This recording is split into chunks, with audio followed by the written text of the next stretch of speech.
రెడీగా డీటెయిల్ చూస్తే వనపర్తి జిల్లా కేంద్రంలోని ప్రభుత్వ ఏరియా ఆసుపత్రిలో డాక్టర్ బాలకృష్ణయ్య శత జయంతి సందర్భంగా బాలకృష్ణ విగ్రహానికి పూలమాల వేసి మాజీ మంత్రి సింగిరెడ్డి నిరంజన్ రెడ్డి నివాళులర్పించారు.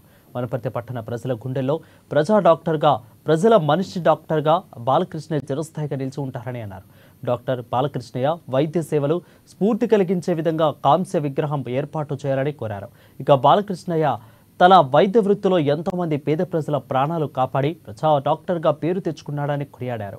ప్రాథమిక ఆరోగ్య కేంద్రం, హై స్కూళ్లతో పాటు జూనియర్ కాలేజ్ ఏర్పాటు చేసి విద్యా వైద్య అభివృద్ధి కోసం కృషి చేశారని తెలిపారు.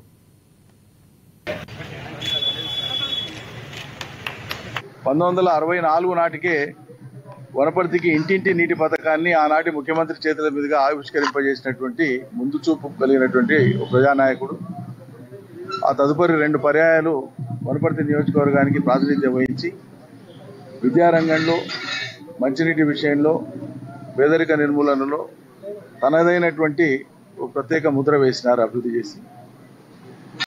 ఇవాళ వారి జన్మదినం అనేటువంటిది ఓ ఆదర్శప్రాయంగా ఈ తరం వాళ్లకు తెలియజెప్పాలనేటువంటి సత్సంకల్పంతో కుటుంబ సభ్యులు కానీ, వారి యొక్క శ్రేయోభిలాషులు, వారి యొక్క అభిమానులు కానీ వివిధ రకాల కార్యక్రమాలను చేపట్టడం జరిగింది. పాఠశాలల్లో, కళాశాలల్లో, ఇతరేతర ఈ కార్యక్రమాలు కొనసాగుతాయి. ఇట్లాగే ఈ తరం వాళ్లకు గతానికి సంబంధించినటువంటి స్ఫూర్తిదాయకమైనటువంటి, స్ఫూర్తివంతమైనటువంటి, ఆదర్శప్రాయాలైనటువంటి మహనీయుల యొక్క జీవిత విశేషాలని, వారి యొక్క అనుభవాల్ని, వారు చేసినటువంటి గొప్ప సేవని ఈ తరం వాళ్లకు చేరవేయాలని, అందులో ఎందరో కొందరు స్ఫూర్తి పొందినా కూడా వారి జన్మదిన సందర్భంగా మనం చేపట్టేటువంటి కార్యక్రమాలకు ఒక సార్థకత ఉంటుందని చెప్పి